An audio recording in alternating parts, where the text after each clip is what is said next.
이번 이야기는 싫어. 낮잠.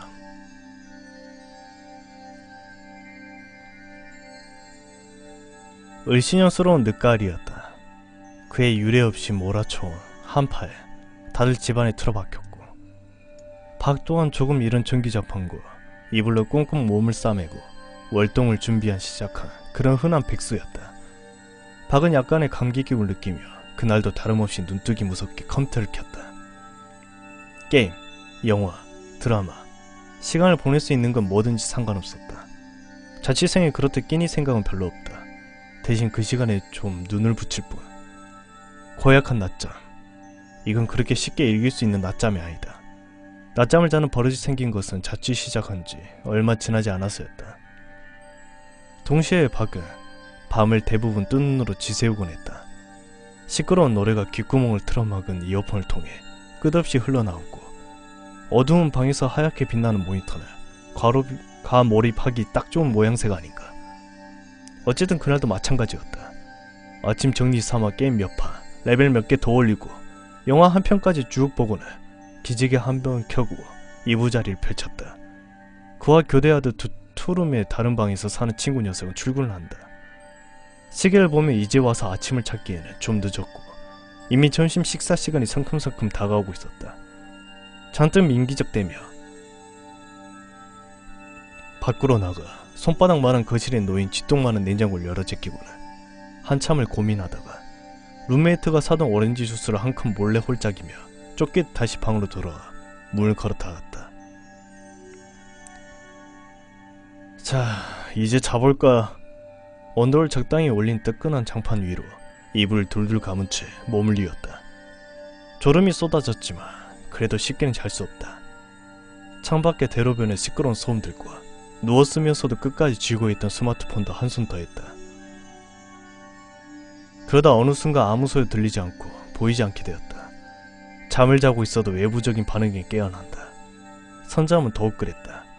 잠든 지 얼마 안 된 박 또한 아주 예민한 상태였다. 옆집 보일러 돌아가는 소리까지 들렸으나 그 일까지는 오히려 기분 좋은 저물림이었다. 그러다가 잠깐 칠판 긋는 소리에 화들짝 정신이 들었다.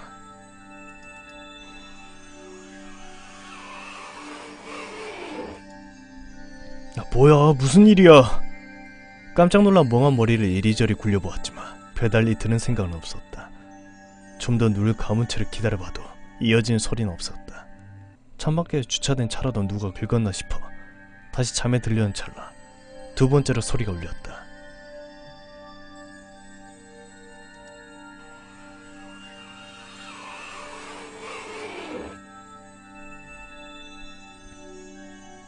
끼익 하고 칠판을 손톱으로 긋는 것 같은 태생적으로 소름 돋는 그런 소리가 고막을 핥히었다. 두 차례 강제로 정신이 깨어나자 박은 이제 슬슬 짜증나기 시작했다. 그러다 문득 소리가 아주 가까운 곳에서 들렸다는 사실을 깨닫고는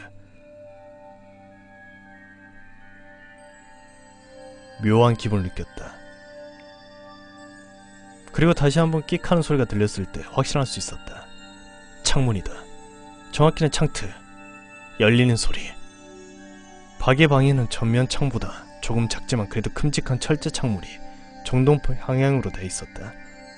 잘 떠지지 않는 눈을 가까스로 뜨고 묘한 공포에 잠겨 박은 천천히 고개를 돌렸다. 몸은 천근만근 무거워 힘이 잘 들어가지 않았지만 머리만은 어떻게든 방향을 바꿀 수 있었다. 박은 대단히 놀라운 것을 보게 되었다.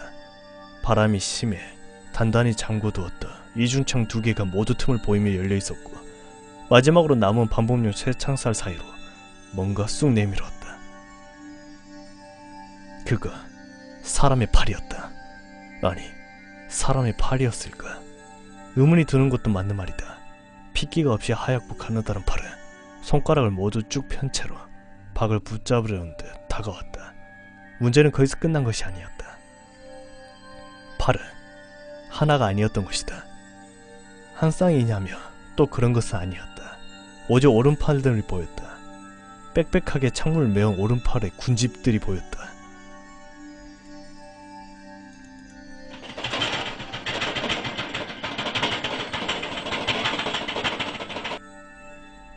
기괴한 모습의 박은 쉽게 성기를 떠올렸다. 아니면 전에 읽었던 힌두 신의 그림을 떠올렸던가. 뒤틀리고 짧고 길고 모양이 제각각이었지만 두 가지는 똑같았다. 부자연스러울 정도로 하얗다. 박피라도 하냐 허옇게 빛나기까지 한다. 모두 박을 향해 손을 뻗고 있다. 몇 초, 수초 동안 박은 숨이 멎은 듯한 기분이 들었다. 실제로 압도당하고 있었다. 비명을 지르거나 욕을 내뱉거나 하기에는 창문 하나를 빽빽하게 메운 팔들이 너무나 무서웠고 또 기괴했다. 발끝부터 시작해서 뺨까지 스물스물 올라오는 소름에 박은 눈을 부릅뜬 채 굳었다. 나중에 와서야 가위인가 싶었지만 그때에는 그런 생각할 틈이 없었다. 결국 박은 눈을 꼭 감으며 소리를 질렀다. 침도 튀기고 가래가 끓어 그르렁거리며 스스로도 뭐라고 하는지 알 수 없는 정신나간 외침이었지만 제 형상에다 대고 위협했다는 것만큼은 확실했다.